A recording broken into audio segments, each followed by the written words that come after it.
Super. So thank you, David, so much, and Janet, for inviting Josh and me to be here this evening. We're really excited to present to you, to let you know a little bit about what Western Rivers Conservancy is about, how we go about our work, and to give you an overview of some projects that we've been doing, not just in California, but across the West. We've been around since 1988, and we have a motto at Western Rivers Conservancy, there we go, it decided to finally work there, is sometimes to save a river, you have to buy it. And to be fair, you can't buy a river, right? But you can buy the land that surrounds a river. And this is a really effective way to do conservation real estate, because once you buy a property, you can immediately start doing the right thing for it. For example, if you buy a ranching property where there have been cattle down on the riparian and destroying the riparian, on day one, you can make sure that the cattle no longer get onto the riparian of the river system.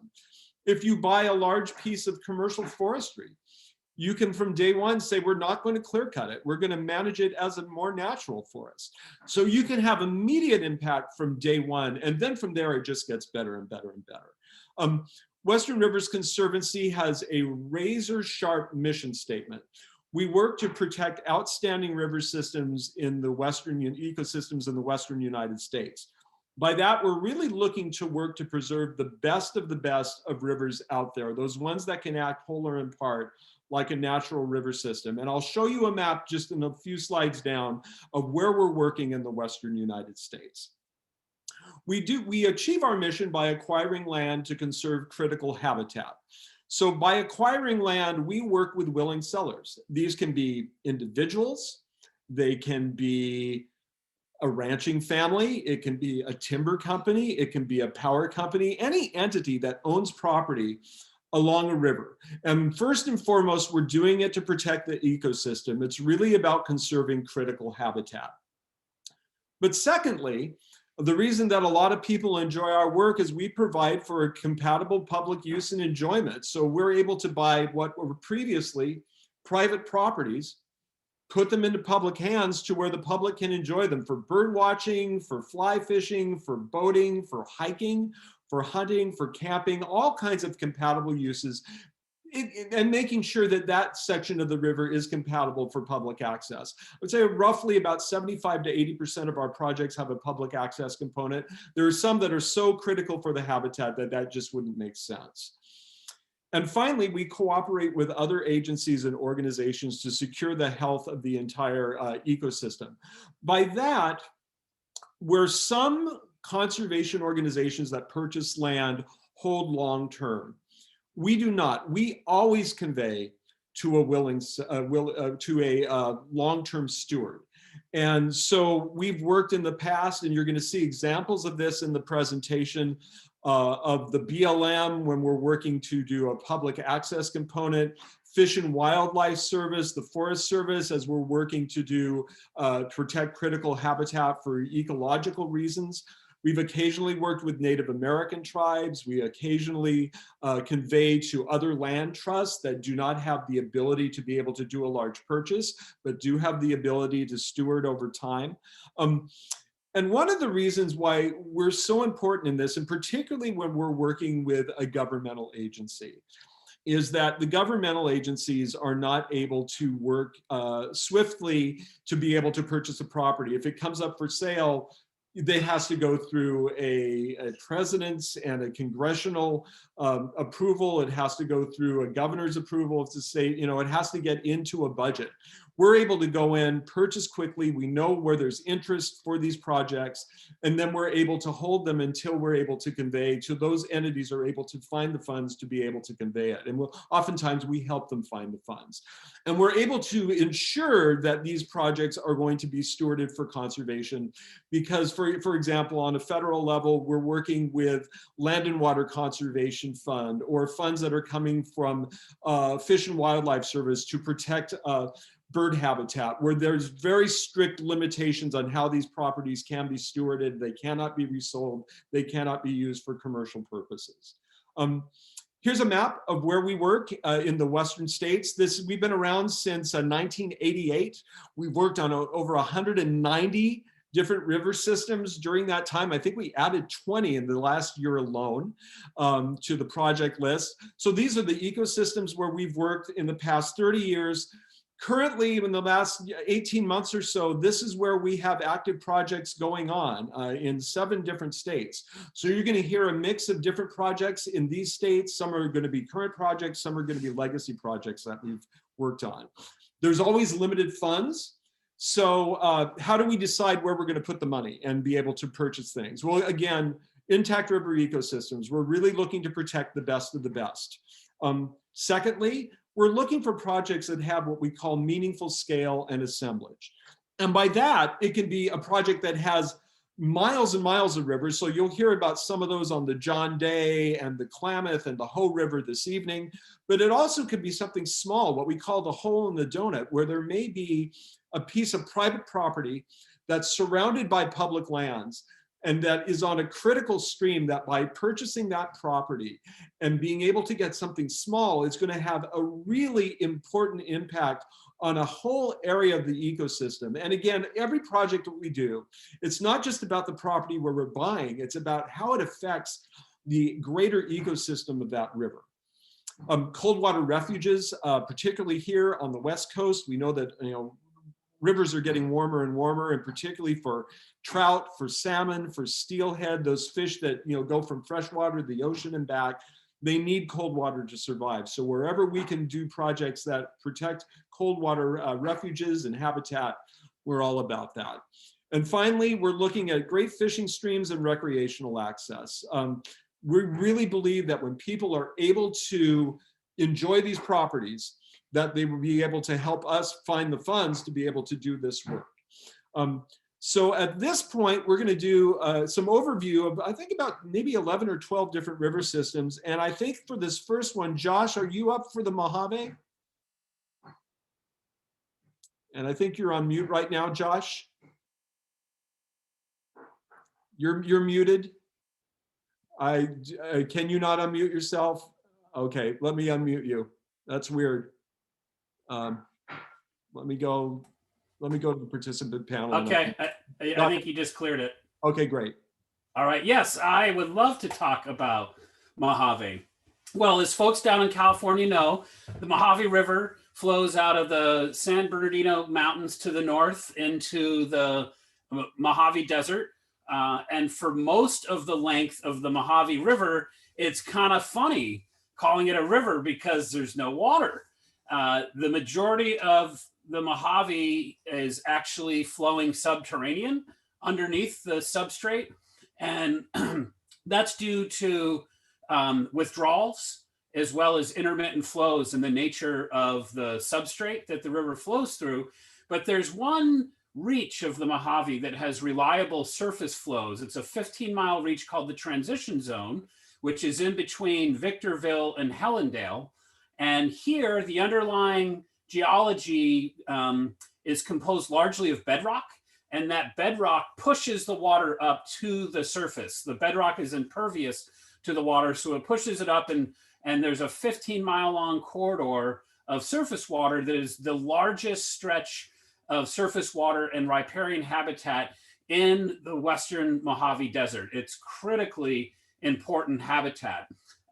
We targeted this reach of Mojave because of its rich biological features. And we purchased a property, a 1,600-acre property called Palisades Ranch. And this ranch included 4 miles of the Mojave right in the middle of the transition zone, and included 700 acres of riparian habitat and a really lush, productive corridor of willow. And as you can probably well imagine, this corridor of willow provides some critical bird habitat, including the southwestern willow flycatcher, as well as Bell's least vireo, in addition to yellow-billed cuckoo and a number of other bird species. And it's not just the riparian habitat that provides important habitat within this property. There's also upland habitat that supports other imperiled species like the Mojave ground squirrel, pictured here, as well as the desert tortoise. So this property really supports a variety of species, both listed and native. Here's a great shot of how lush that riparian corridor can be. And look at how big those willows are in the background. Those are old willows, and it speaks to the health, the long-term health of this stretch of the river. We were able to acquire the property, and we conveyed it to the Mojave Desert Land Trust that now stewards it primarily for its ecological values, although I believe that there is some access that's available, and all those details regarding access can be found on the Mojave Desert Land Trust webpage. Yeah, there are indeed some trails along there. It's amazing that this property was actually slated to become a resort and golf course, and you can imagine what it would have done to the riparian. It really would have it would have been disastrous. So, just a really great project. Yeah, and this really is, you know, in literal terms, an oasis within the desert. It's really striking and highly worth a visit, even just for the day. Yeah, and the Audubon Society was a big promoter of our being able to purchase this property as well. That's right. Yep. You want to take the Klamath? You want me to take the Klamath? I'd be happy to take the Klamath, Jim. That's another really fun project. We call this project Blue Creek, which is the principal tributary within the greater project to the Klamath River. The project is on the lower Klamath. For example, Blue Creek comes in right around river mile 16. Is that right, Jim? Yep. And that means 16 miles up from the ocean. This is a gigantic project. It's the largest one that we have completed to date, 47,000 acres along about 28 miles of the Klamath River, and then many, many more miles of tributary streams, again, including Blue Creek. And Blue Creek is spectacular from a fisheries perspective, including this Chinook here. 100% of all the adult salmon and steelhead that are migrating up the Klamath River stop at Blue Creek, which flows cold and clear year round, and lower their body temperatures by 7 degrees Celsius, which is a huge deal from a survivability standpoint. As you probably all know, there's major temperature, water quality issues with the Klamath due to uses upstream. And if it wasn't for Blue Creek, these fish couldn't make it further up into the basin. And part of the reason why Blue Creek flows so cold and clear is that it flows out of the Six Rivers National Forest on the Siskiyou Wilderness, and the whole upper 2/3, upper 3/4 of the basin is entirely pristine and protected within the wilderness area. You can see the Siskiyou Wilderness area there upstream on Blue Creek. And so we were able to acquire and conserve the entire lower portion of the whole Blue Creek watershed. And this greater project is really split into two management units. One is the Blue Creek Salmon Sanctuary, and that land is managed solely for the benefit of fish and wildlife species. Any management activities are geared solely towards habitat improvement. There is no commercial activity whatsoever within the Blue Creek Salmon Sanctuary. Within the Sustainable Community Forest, which is the lighter color there, that is an area where commercial timber harvest is allowed, but under very stringent sustainable practices that don't allow for clear-cut logging, don't allow for the use of pesticides or herbicides or fungicides. The rotations are somewhere between 80 and 100 years as opposed to 35 or 40 years in an industrial stand. So there's a lot of prescriptions that promote forest health within the sustainable community forest. Here's an example of some redwoods that are scattered throughout the project area. The majority of the big redwoods have been logged, but particularly in the salmon sanctuary, you will see over time, maybe not in our lifetime, but over time, that forest will regenerate into late successional or old growth redwood stands. Pretty exciting. And here is one of our tribal partners performing restoration work. And we are implementing large scale restoration projects over many years with our partners, the Yurok tribe, that ultimately will own and manage all of the land within the project area. And we're doing things like in-stream habitat improvements, log jams, road decommissioning, all sorts of beneficial restoration projects. And before we go on, Jim, I just want to highlight a couple things about the species at Blue Creek. We talked about salmon and steelhead, and Blue Creek is really important for those species, Chinook, coho, and steelhead.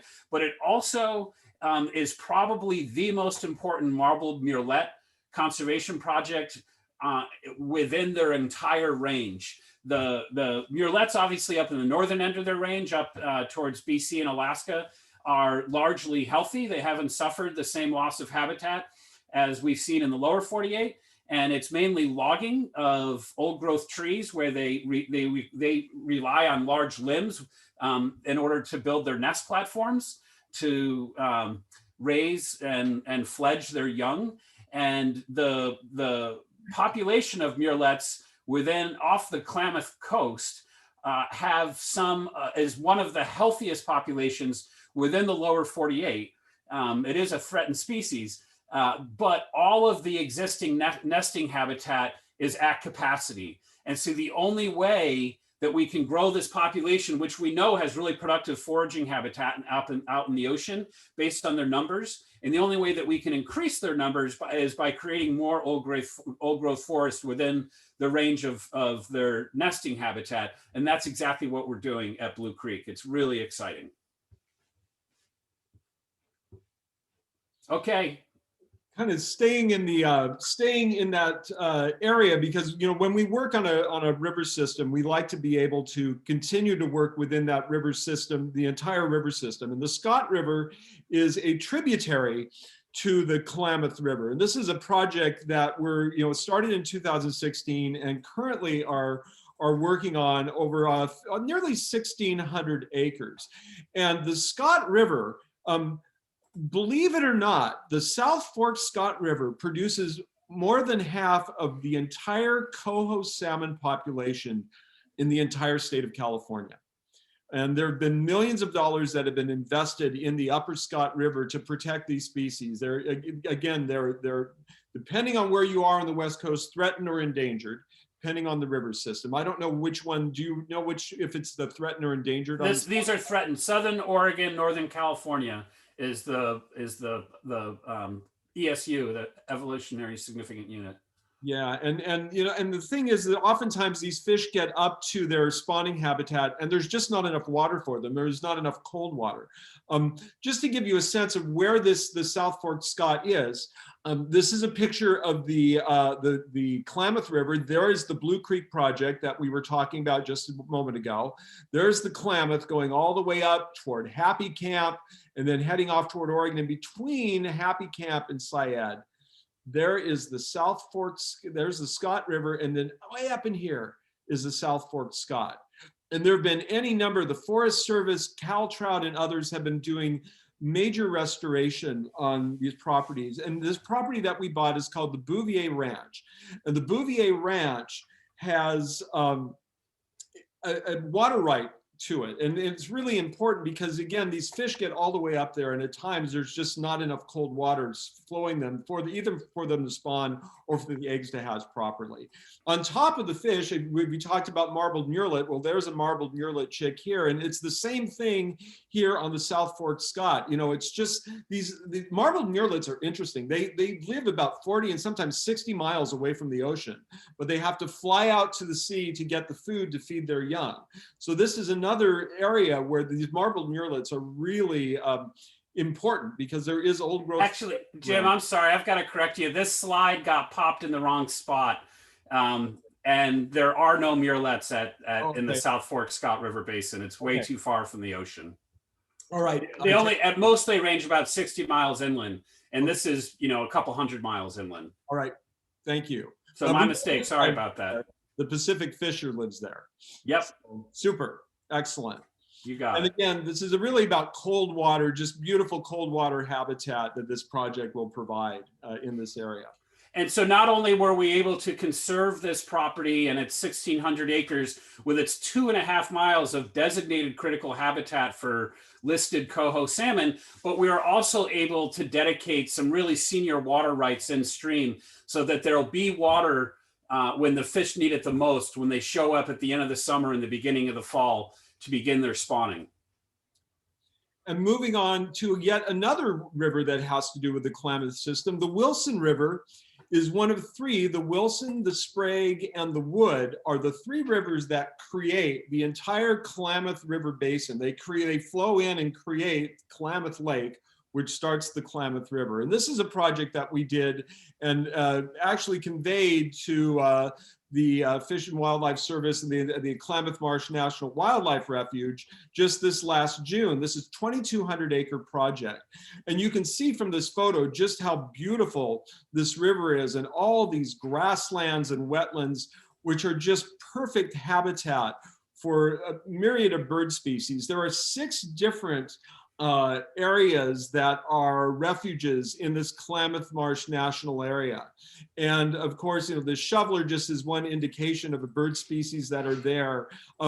This project, to show the map, down below, down here, there's Agency Lake, and the Klamath Lake is down below here. Here is the Williamson River, and up here on the north of Chiloquin, and this is in south central Oregon, so right near, not too far from the California-Oregon border.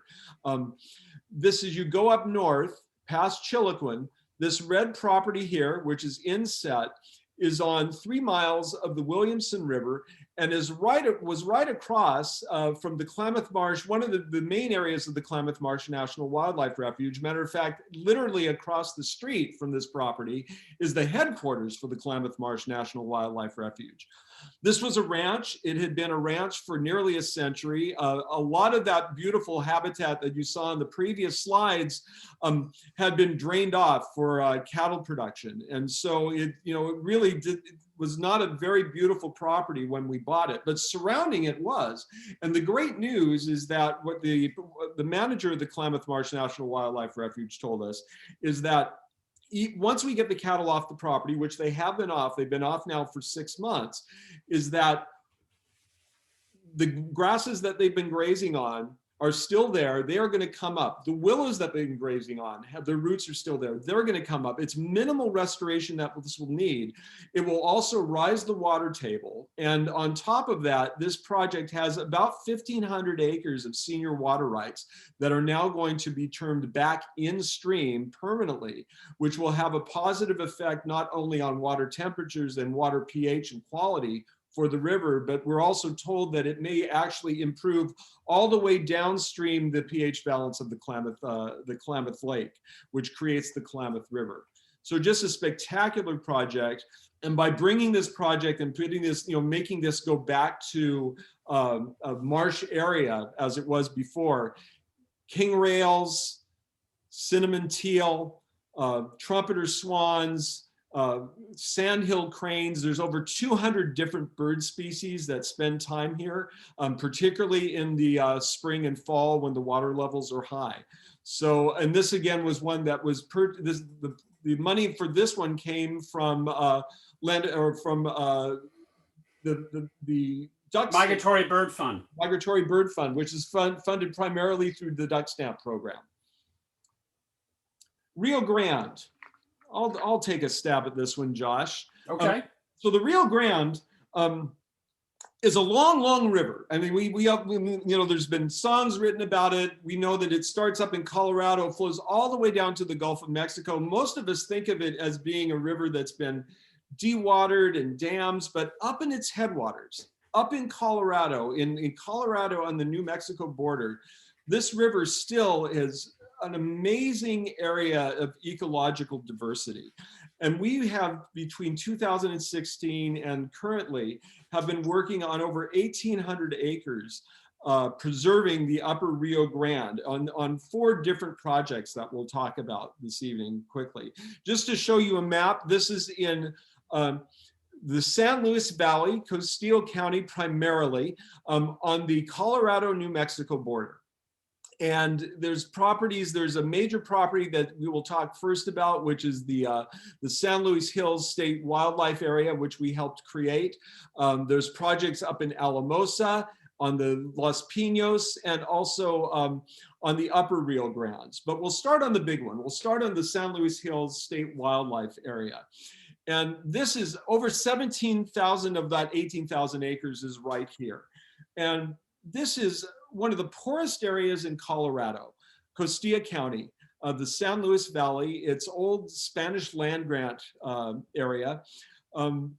There's prior to this county had the least amount of public land of anywhere in the state of Colorado. This project was able to create a state wildlife area through a conveyance to the county using funds from Land and Water Conservation Fund. And you can look at this. In this parts of the Rio Grande, there's a lot of different oxbows, there's these marshy areas, just incredible bird habitat. Matter of fact, 95% of the entire sandhill crane population in the Rocky Flyway, Rocky Mountain Flyway, come to this area of the San Luis Valley.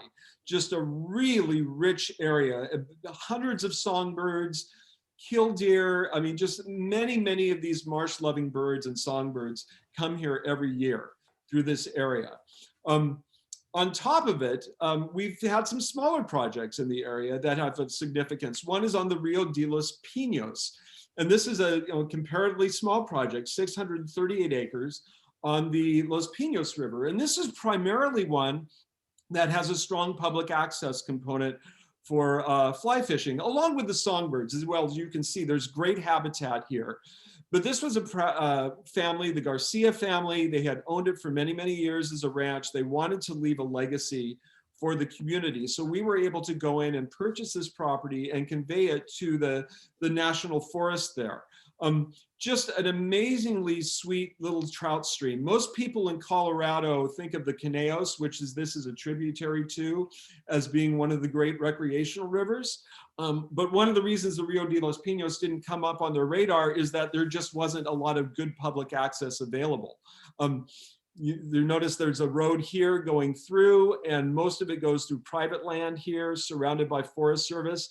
And the interesting thing about the state of Colorado and the state of Wyoming, unlike California, where if you're enjoying time on a river, and you'll go through a public site to get to it, and the river's navigable, you're legal on it. Not so in Colorado and Wyoming. Matter of fact, the landowners that surround the river own the river bottom. So if you step in that river, if you take a drift boat and you hit a rock in the river, you're technically trespassing. So this project allowed for us to buy a project over a mile of the Rio de los Pinos and open it up to public access for fishing and also just for bird watching and enjoyment. And a similar project, another small one, 197 acres on the Rio Grande in Alamosa, which is the largest little town in this area of the San Luis Valley. This property, 197 acres, helped us create a city park on the meandering area here in the Rio Grande. So there's the city of Alamosa there, and this park will provide for some hiking and biking opportunities. And finally, and then there's a view of the section there in Alamosa. And finally, a very small property, again, 91 acres. It seems hardly large enough to have an impact on the Rio Grande, on the Freeman's, what we call the Freeman's property. But this is really important because, again, you notice all the way along the Rio Grande here in this upper section of the forest there, which is surrounded by public lands. All this is private. So there's no way that you can access it. There's no way you can legally be on the river. But we were able to provide an access point here, which allows, at least at high water levels, an area to be able to go and to bird watch, to be able to go and take a raft and raft down the river and enjoy an additional public access site. Why don't you take the Bear River? Okay, sounds good. Well, the Bear River has an interesting path. It flows out of Bear Lake on the Utah-Wyoming border, flows north into Utah, curves west and flows into Idaho, and then curves south and flows into Utah and meets the Great Salt Lake. It's the largest tributary to the Great Salt Lake. And sometime in the 1930s, the area, which is known for hosting an incredible number of migratory birds, was designated as the Bear River Migratory Bird Refuge that is managed by the U.S. Fish and Wildlife Service. And that is where we have focused our efforts on the bear. And that's a great example of some of the really incredible habitat, open water and marsh habitat that's found on the Bear River Migratory Bird Refuge. And the refuge boundary the refuge boundary is larger than the footprint of what the U.S. Fish and Wildlife Service owns. So here, all the gray stuff is what's actually managed as the wildlife refuge, and all the white stuff is the private lands that are within that refuge but are not managed as a part of it. And so we were able to acquire 2 properties totaling almost 1,300 acres along the Bear River and convey them to the refuge for inclusion and protecting miles of flatwater habitat and wetland and marsh habitat that's critical for migratory birds. And the refuge hosts a number of species, including great egret, great blue heron, white-faced ibis, just to name a few. And those properties were formerly private duck hunting. That's right. Weren't they? That's right. That's exactly right. Moving over to Washington State, we have had a long-term project on the Hoh River, which flows off the glaciers of Mount Olympus, deep in Olympic National Park. I'm just gonna say here, Josh Kling is the one that helped make this project possible. So this is literally his project. Yeah, I spent almost a decade working really hard on this project, and it was great. It was a labor of love. And so the river flows off of the glaciers of Mount Olympus and across the national park. And you can see Mount Olympus there, out to the Pacific Ocean. And about 2/3 of the basin is protected and pristine within Olympic National Park. But there's a 20-mile stretch that's between the park boundary that's owned primarily by the state, where they have a state forest. That's the purple lands, and then private landowners. And we were able to acquire the majority of the private land along the main stem, as well as a number of the principal fish-bearing tribs. And we conveyed those lands to a nonprofit we started with the mission to own and steward these projects for conservation, an organization called Hoh River Trust.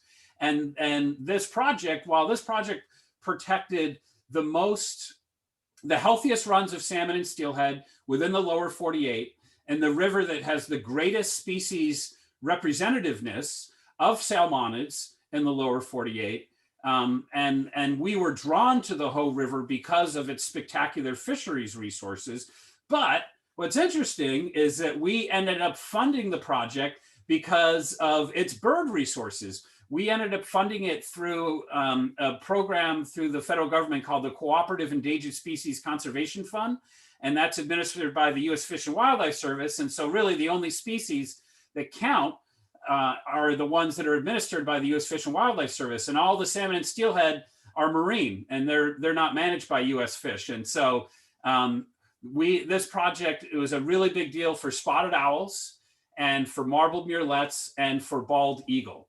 And it was because of the habitat values that we are protecting and creating for those 3 species that we are able to succeed with this project. And oftentimes that's the case with Western rivers, where we might be leading with our messaging or with our grant seeking with one species or one suite of species, but it doesn't mean that's what our narrow focus is. That just is what we know we can succeed with on that project. But we really care about the health of the whole ecosystem and all the species, as Jim touched on in the beginning of the program. The Hoh is also legendary for its herds of Roosevelt elk. And it was actually these herds of elk that first inspired President Roosevelt, the namesake for these critters, to initially set aside what is now Olympic National Park as a forest preserve to try to protect these animals, which at that time were being hunted almost to the point of extirpation. We're going to move back to California, and this is kind of an area, I have family that lives not just north of the Little Sur in Carmel and Monterey. And this is a project that we did over the last year, although, you know, we had our sights on it earlier. But the Little Sur is spectacular. It's the single most important stream for the Central Coast steelhead in California. That at one time it had thousands and thousands of, you know, fish returning. Now it's, you know, it's in the hundreds. But this single stream is the single most important stream for that steelhead population. Cold water coming out of the forest there. If you look at the map here, there's Carmel by the Sea, there's Monterey. We're just south about 20 miles or so near the Los Padres National Forest, which is the headwaters of these the Little Sur River. And there is the property itself, which we purchased on several miles of the Little Sur. I think like a little over 1 mile actually, the Little Sur, just north of Andrew Malera State Park. And this is a project that we conveyed just recently to the Esalen tribe of Monterey County. And we've gotten a lot of incredible press about it. I mean, not only is it a great conservation project, but it also has just a great story of this being one of the most sacred places for this tribal area. And you know, the tribe has been kind of interested in being able to get this property and being able to steward it over the long term. And the former landowners were very much interested in the tribe being able to help do that. This area of the Big Sur and the Little Sur is where a lot of the restoration of the California condors is happening. So there's any number of different NGOs that are working on restoration of the condor, as well as other raptors like the golden eagle. And the Salmon River, let's go to Idaho. The Salmon River is interesting, particularly the fish that return to the Salmon River. This is one of the longest migratory areas that any salmon and steelhead have in the world. Over 900 miles from the Pacific Ocean way up to Stanley, Idaho. They do over 6,500 feet of elevation and have to manage over 8 different dams, 4 in the Columbia system and 4 in the Snake River system to get up there. Just to give you an idea of where this is Stanley, Idaho, just up in this area here. There's 2 properties. There's the Pole Creek Ranch and the Goat Falls Ranch up in here. You notice all of this is mostly in public hands, the White Clouds Wilderness, the Sawtooth Wilderness, but along the river proper up here is mostly in private hands. And there were a couple of major tributary streams that the Forest Service had been wanting to be able to get their hands on because they were in dire need of restoration, and they were really important for these spawning fish. The first was Pole Creek, where we bought a property on a mile of Pole Creek and a little bit of the Salmon River proper. It had formerly been a ranch for cattle. This creek is important because it has a volcanic bottom as opposed to a granite bottom, which most of these streams have. And it creates a denser amount of insect life so that the fish, the young fish are able to grow at a larger rate. So it was really important to them. So we were able to purchase this, convey it to the Forest Service. And then we were able to do a second property up in the Sawtooth Mountains on the Goat Creek Falls Ranch. And the Goat Creek Falls was important because this ranch had a senior water right on it. And you can see just how lush this is. But in summertime, this water right pulled, as the fish were making this 900-mile journey, 6,500 feet at elevation, they'd get there and there either wouldn't be enough water for spawning or enough water for those eggs to spawn properly. So we were able to work for the very first time with the Idaho Water Resources Board to be able to sell them the water right that we had purchased to put permanently back in stream to make sure that there were year-round flows for these fish, as well as there were hiking trails up here and just great habitat for fox, for mountain lion, for deer, for a lot of different critters in the area. And then we were able to go a year after that on a tributary of the Middle Fork salmon and work exactly the same thing. Another rather small property that has a really good, this is what we call the hole in the donut, where you have a property that is very small, but it's on a major tributary stream surrounded by all kinds of public land. And the tributary streams here, Marsh Creek and Knapp Creek, were again dewatered. Oftentimes, there was like 73 CFS of senior water rights that was pulled off. And so we were able to purchase this property, again, work with the Idaho Water Resources Board for the second time in their history to permanently put water back in stream for these fish. As well as this area just has amazing marsh and grass habitat. So elk herds and sandhill cranes as well on this property. Want to take the Snake River, Josh? Oh, you're muted again. You can unmute yourself. Okay, let me see if I can. Now it's letting me. Okay, there you go. Yep, sorry. I muted myself and I didn't realize I couldn't that's the problem. Unmute myself. Sorry about that. Well, this is a project just downstream of Hell's Canyon on the Idaho side of the Snake River. We call this 10 Mile Creek Ranch because there's a tributary called 10 Mile Creek. And it's almost 3,000 acres. It includes 4 miles of 10 Mile Creek, and it also includes 4 miles of the main stem Snake River. And this is an area that's habitat for, really important habitat for Snake River Chinook and steelhead. Although we, as we were talking about earlier, we're drawn to projects for specific ecological reasons. And in this case, it's about bighorn sheep.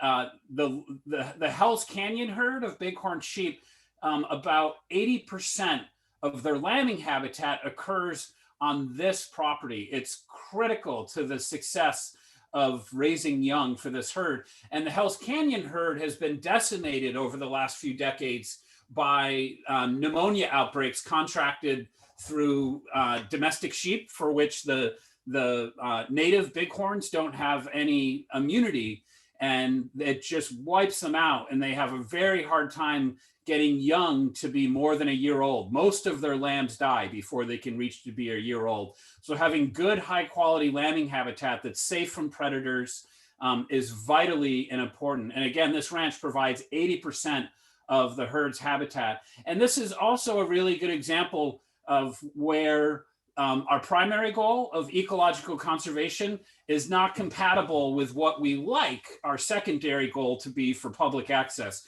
The lambing habitat is just so incredibly sensitive that it wouldn't make sense to allow the public in there. It would just be too disruptive. So this is one of those rare cases where we conserved a property and there is no public opportunity, no opportunity to the public to visit the property. You can see it's got beautiful, beautiful habitat right along the Snake River, right at the downstream of Hell's Canyon. Really spectacular. Really good salmon spawning as well. There's incidents of spawning reds throughout this property. Yeah, and in addition to the bighorn sheep, it also provides habitat for other species, including ruffed grouse and chukar. And I know that chukar is a invasive species, if you will, but it is awfully popular with folks that like to hunt.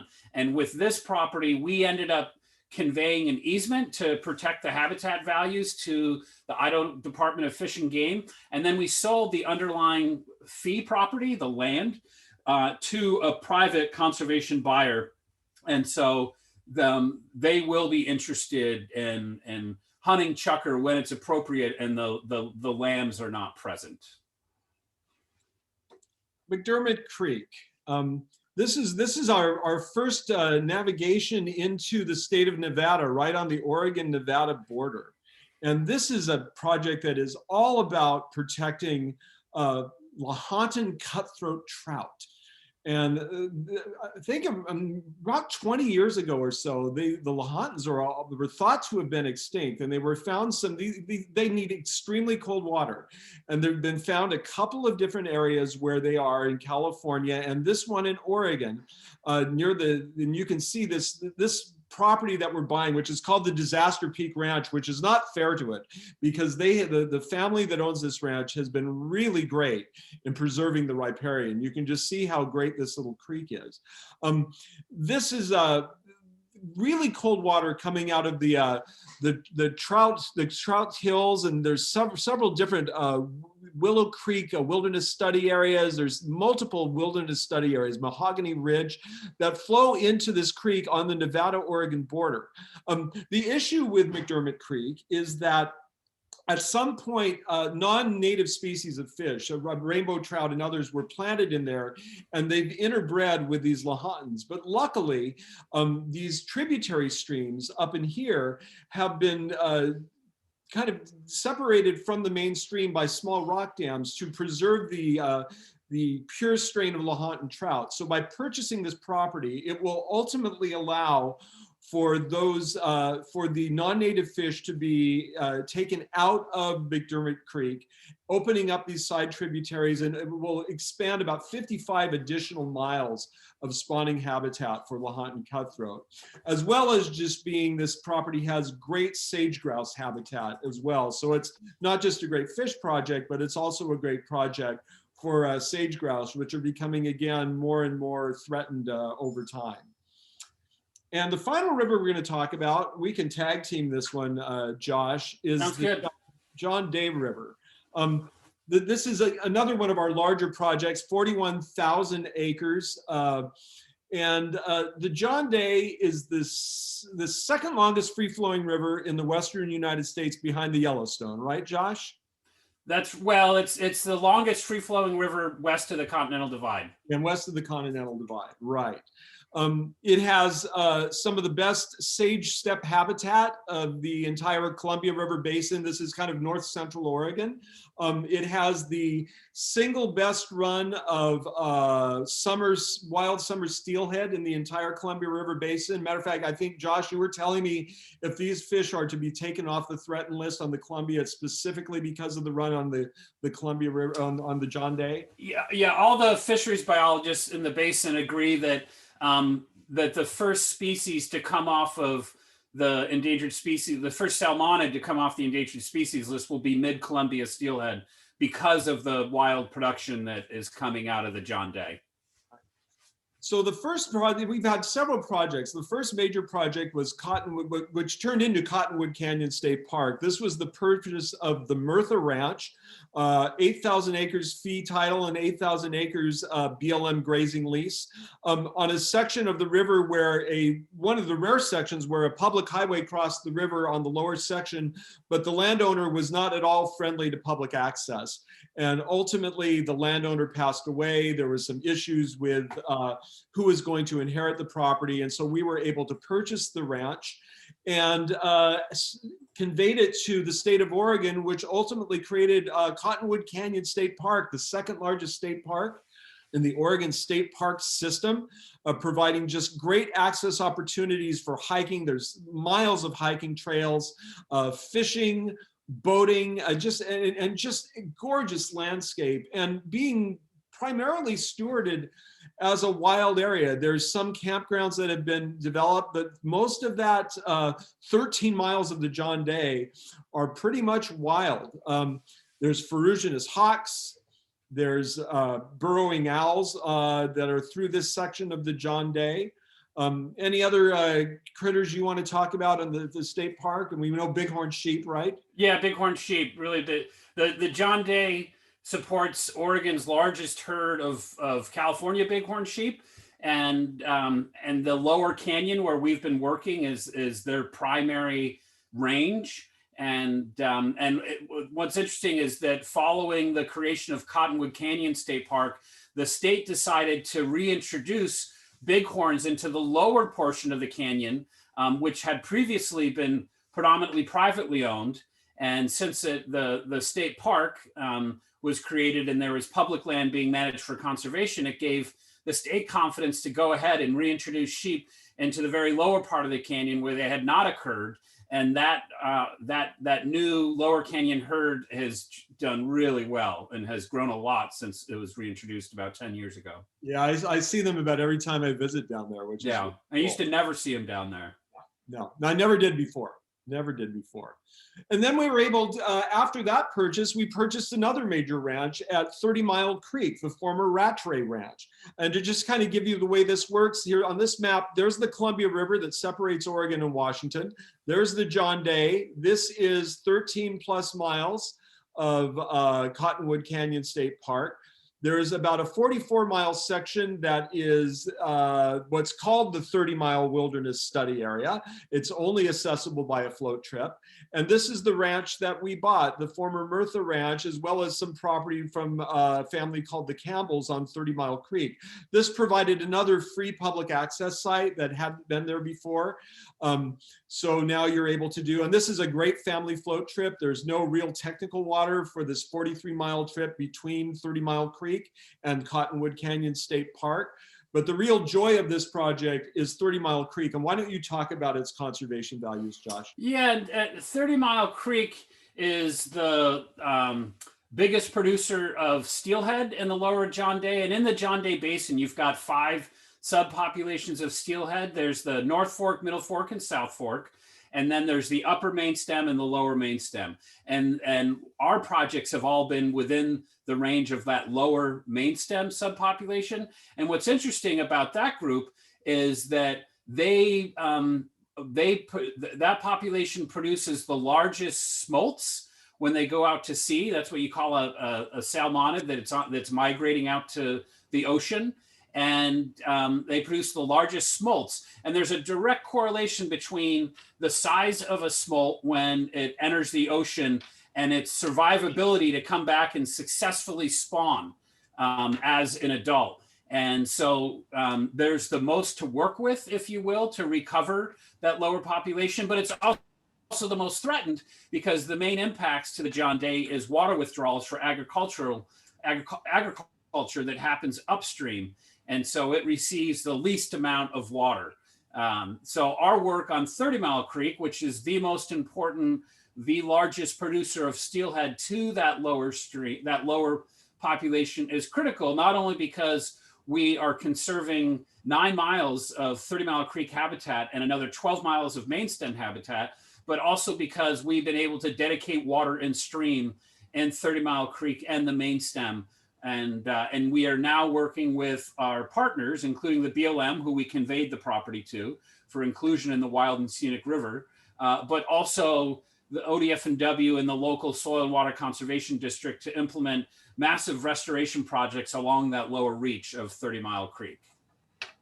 And then we continue to work on the John Day. So downstream, about 7 miles from the end of Cottonwood Canyon State Park, we just recently purchased a new property at McDonald's Ferry, it's called McDonald's Ferry because that's where the Oregon Trail crossed the John Day. And there was a ferry there, a ferry crossing, and you had 2 choices which way you were going to go after that, to either head out to Oregon City or heading like to Pendleton? Was that the other? I can't remember. No, your choice was to either go down the Columbia, which at that point was undammed and full of rapids, or to take the Barlow Trail over Mount Hood, which had its own challenges. And you can this property, it looks like there we go. You can still see some of the old wagon rut trails. I mean, those aren't tractor trails, those are wagon rut trails on the John Day.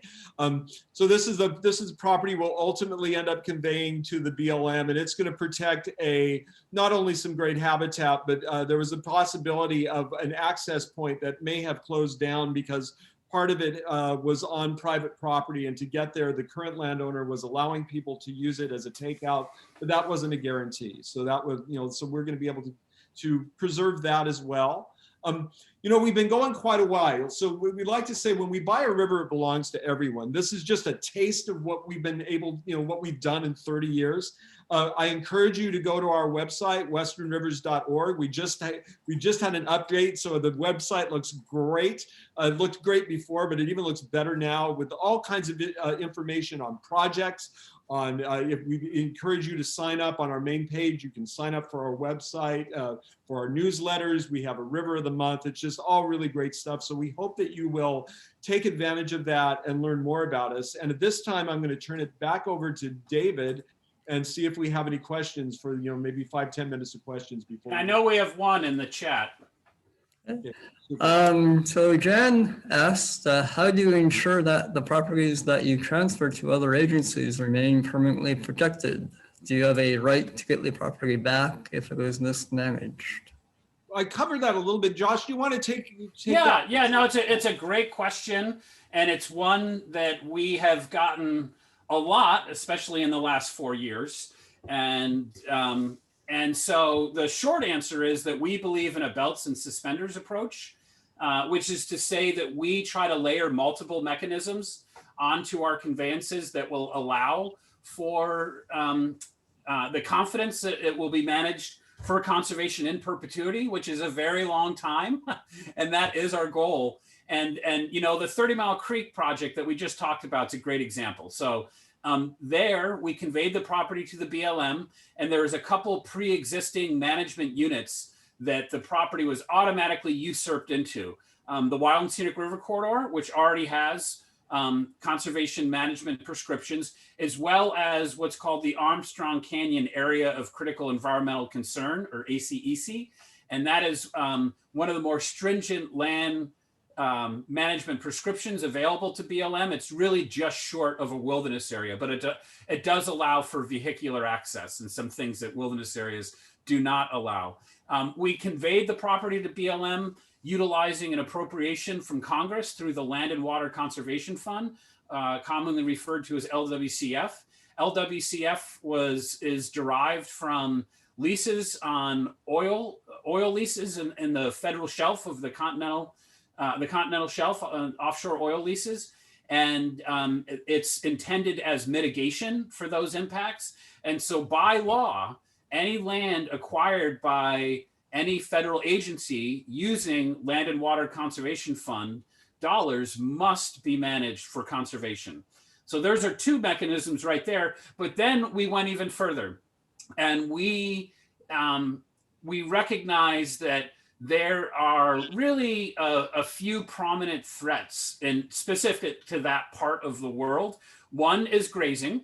And so we retain the grazing lease, which we will continue to do. And we only work with very responsible grazing operators that share our conservation vision. And we write a very stringent lease that allows us to use grazing as a conservation management tool and make sure that nothing is overgrazed or grazed in the riparian or something like that. Of course, everything's fenced out as well. And we also retained the energy development rights. One of the big uses going out in this part of the world is windmills. It's slowed down a little bit as of recently, but there was a time where you couldn't drive out there without seeing a dozen new wind towers put up every single day. And it was like that for years on end.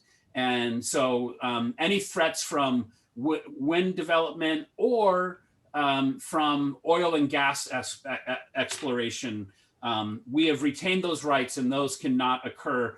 And I guess the last thing is the minerals, which I just touched on with the oil and gas.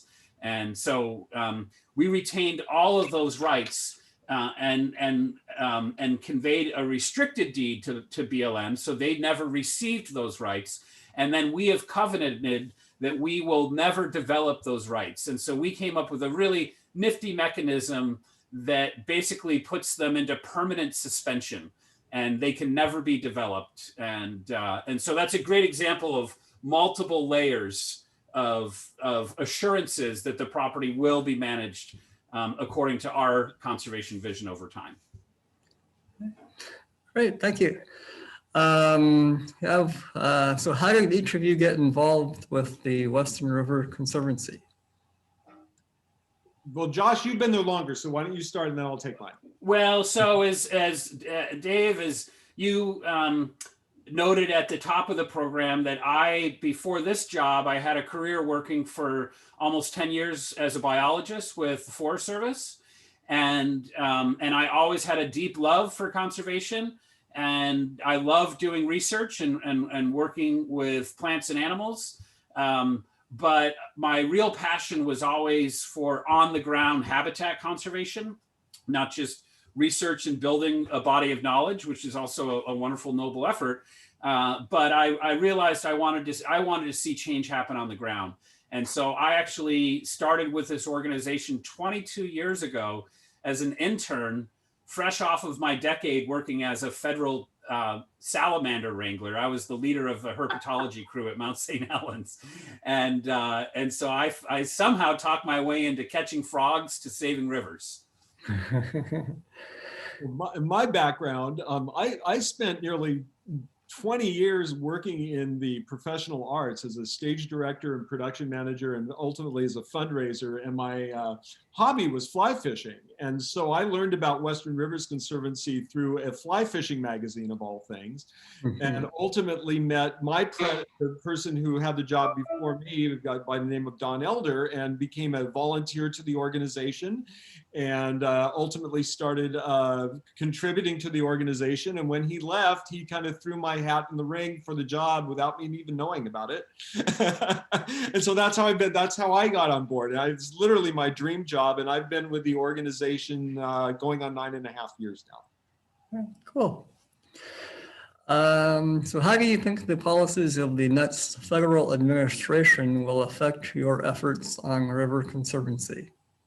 You know, it's interesting that we tend to do, our projects tend to succeed in both Republican and Democrat administrations and senates and houses, and land acquisition is usually something that appeals across both aisles.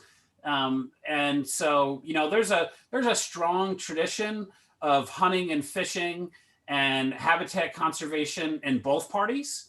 And that's what we appeal to.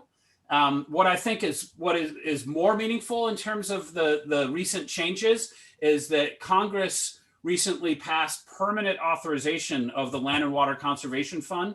Yeah, that's what I was going to hit on. Absolutely. Yeah, that was signed by the president. And that's a huge deal. We touched on Land and Water Conservation Fund. That is the primary vehicle by which the federal resources agencies, BLM, Forest Service, U.S. Fish and Wildlife Service, and National Park Service can acquire land for conservation. But it was not permanently authorized, and it was passed in '64. And so ever since 2014, it's had to be reauthorized on an annual basis, and it became a bit of a political football. It's now been permanently authorized, which is fantastic. And one of the other things that used to vary a lot was the amount of funding levels. Its full authorization is at $900 million. It rarely was authorized at half that, and sometimes it was authorized below $100 million spread across 4 agencies, which actually doesn't leave a lot to do much land acquisition nationally. And so the permanent authorization and full funding is a huge deal going forward. And we should see some great strides made nationally, working with federal agencies to conserve land. And what that means for each agency is a little differently. Like the Park Service and the Forest Service really can, and the Fish and Wildlife Service can really only acquire land within pre-existing footprints. The BLM has a little more room to roam. But again, we should see some really exciting work unfold over the next 5 to 10 years because of that permanent authorization and full funding. I think we have time for one more question, David. Okay. Well, so where do you get most of your money for the river projects? You mentioned talked about that a little bit, but do you want me to take this, Jim, or do you want?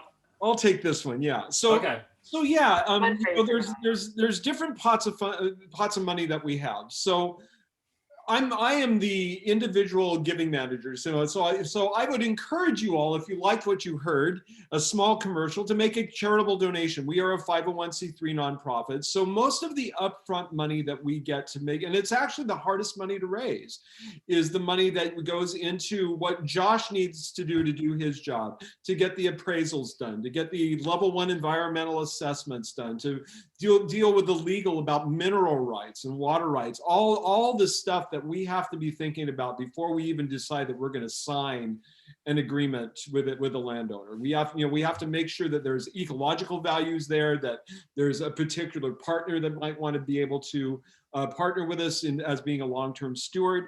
And then on top, so that covers the upfront money. A lot of the capital, so the actual money that we use to buy the properties, comes from a series of private foundations that give us what are called program-related investments. They're actually like a bank loan, except they're below market rates.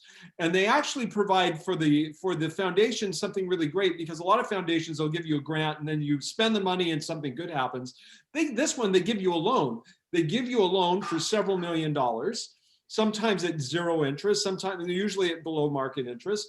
And then we are able to buy the property, and ultimately when it's conveyed, we get paid the value of that property, for the property, and we pay back the loan. And so really the foundation gets their money back, achieves their goals, and it kind of becomes a circular thing. So they know that we're good, we've been around for 30 years, we're good at paying off our loans, they're forgiving lenders, and so we have this pool of money that happens there.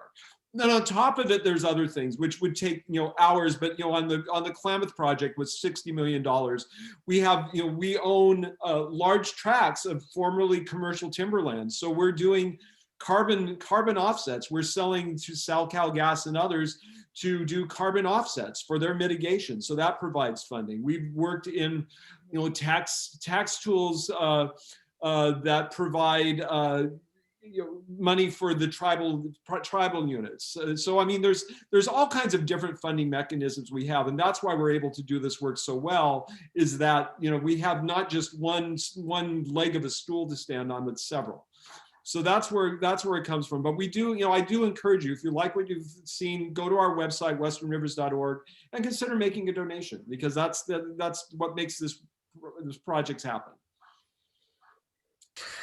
Okay, well, thank you very much, Jim and Josh. I really appreciate your time and your excellent presentation. It was very interesting. Thank you. Well, we appreciate everybody joining us this evening, and we'll make sure that the recording becomes available for the rest of the group.